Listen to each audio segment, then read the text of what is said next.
then... What? Just a thought of it. Wala ko magsisimula. Here. Uy, ang cute! Oh, it's so organized! My God!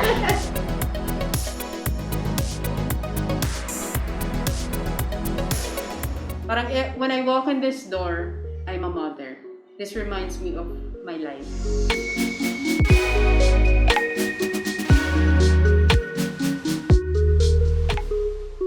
You wanna see? Let's go. Wow, it's so clean!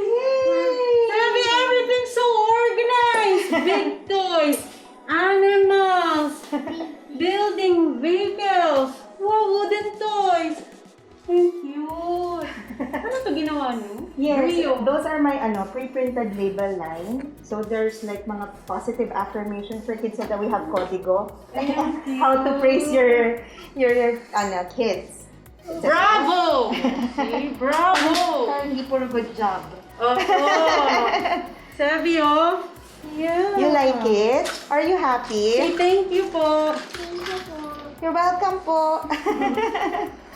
Oh, ayan. Oh, Sabi, oh. Ayan, so just to give you a little quick tour, Tin. So ito, pinagsama-sama namin lahat ng toys niya here. So everything is clustered na according to according to cue. So ito, mga wooden toys niya na trains. Ayan. So lahat nandiyan. And we made use lang of what you have now. No? So, and also here naman, na mga trains niya nandito and then yan. So you're able to fix na din that one. And then dito naman yung mga big toys niya. Diyan na lahat. Nakatago na. Yeah. Oo. Yes. Tapos dito naman sa airplane collection niya, we put together lang yung magkakapangalan. Kasi bagong renovate lang yung room ni Seve. Actually, parang 95% done na kami. So, one of my problems, pinaka-major problem is really organizing everything. I can organize it, pero parang, so, buti na lang merong meet-up session to help us organize our lives. Ito nga, inisip ko pa noon, maybe I can put some decors here. But since ang dami ng planes ni Seve, yun na lang. But it's a nice, collection ba? Na-fascinate kasi di ba pandemic, hindi pwedeng mag-travel, sumakay sa planes. So, na-addict siya sa pagpanood sa mga lumilipad na airplanes. Yeah. So, yan ang fascination. Oh, wow. But at least now, parang, it's clustered together. Yes. It's not sabog, diba? The first time we... Para alam niya kung saang area ang planes, trains, vehicles, wooden toys. Correct. So here naman in this area, so same thing, so it's still his reading nook. And then pero dito, we have some of his, Seve, look here. You wanna see here? Yeah. You have your little toys here. You see? Uy, ang cute! Oh, it's so organized! My God! So there, so character Happy. toys, manipulatives, and then his small toys, and then wooden toys. So everything is there. So some of his puzzles naman, everything is still inside the box, so it's there. More pa. Yeah, you have a lot pa. And then some of his new toys, nandito siya. Seve, oh! Ayan, also. All the new toys. And then the For rest, wala pang donation. laman. For donation. Yeah, the rest wala pang laman. Yes. So, onto his homeschool area. So, here naman, okay, so all of his arts and crafts. And here, if you notice, I use a plate sorter Ayun. for his mga envelopes and mga... Seve, this is for school, coloring. oh. Yeah. So everything for school here. So, this is another one for materials caddy. So, everything is also sorted out. Ayun. Nakakabigay ng peace of mind ang organized life. Yes. Parang parang it helps you see things clearly. It helps you be more productive. Ito, di ba kanina nandito siya sa side na to and you requested for us to move it? Yeah, because magkakaroon siya ng whiteboard dito for next 2 weeks. So, para dito na. So yan, so it's in rainbow order para lang it's easy on the eyes.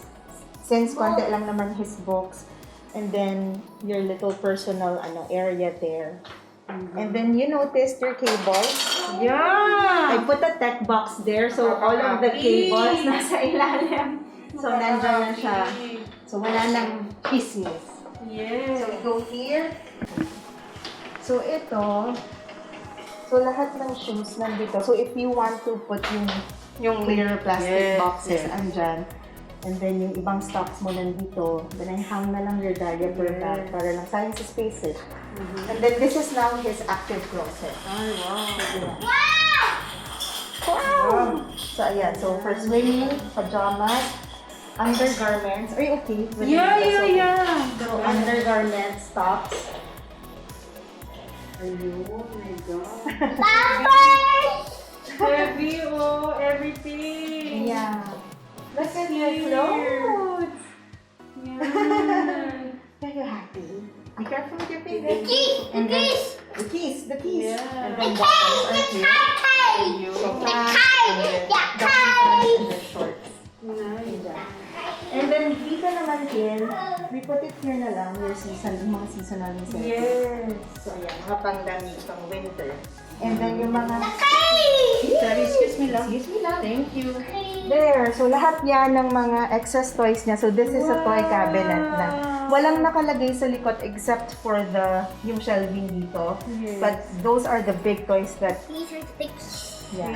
he owns. So ayan, nandiyan.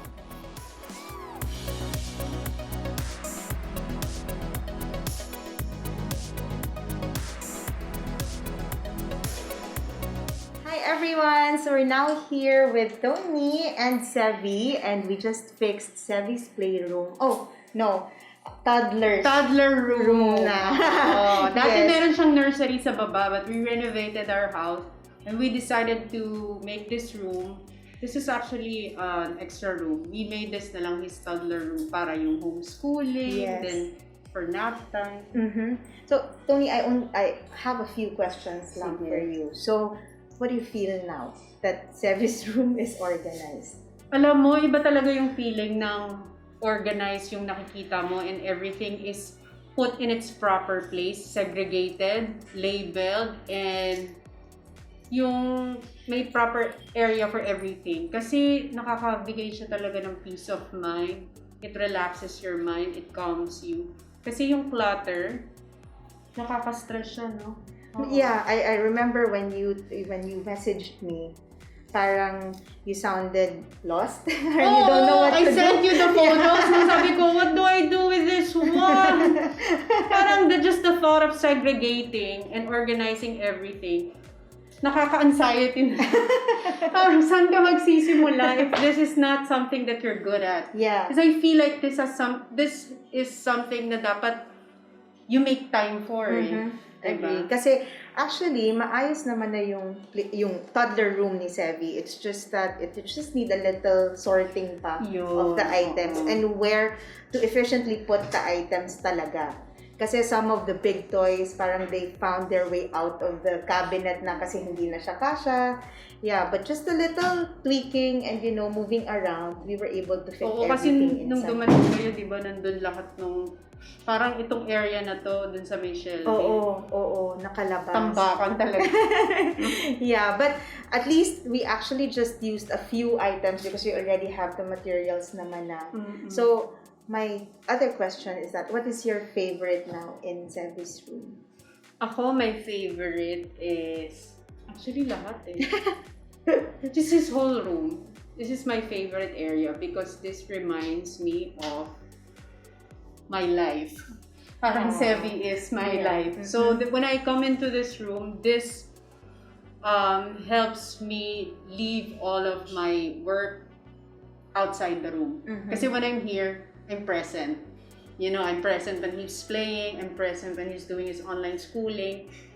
That's nice. That's Oo. nice. Actually, I was surprised with Seve kanina when he walked in. And then he said, I don't like this mess. Kasi I really love working with kids. They just give you the most... Honesty. Yes, honest reaction and the sincerity also you will feel in them. And sometimes, I always say this, that I'm also guilty about this. Now, when people ask me if magulo yung bahay ko, I always say, yeah, I have 3 kids eh. But Not realizing na it's actually parang we have a contribution to it, na if we provide them a space like this that they can appreciate and they understand what it's like to have a neat space. Oo, Then, parang diba? feeling ko kasi pag kalat yung bahay mo, kalat yung area ng anak mo, parang kalat ka rin as mother. Di ba? Parang it's a reflection of the kind of motherhood na meron ka. Parang, magulo ba akong ina? So, parang gusto mo lang iayos lahat. Yeah, so for my last question, Yes. Toni, so what do you think organizing does to you? Like you mentioned kanina na parang if magulo, if cluttered, parang you feel anxious, you feel like sabog, but ganyan. But now that you see this space, like what do you think is the importance of organizing? I think that's one thing na na-realize nating lahat when we had a universal timeout last year. That there's so much stuff that we have in our lives that needs to be decluttered. Emotionally, That's diba, true. materially. You just leave the ones that you really need and that are essentials. Oo, yung mga essential lang talaga. You don't need much. You only need a few and that is enough.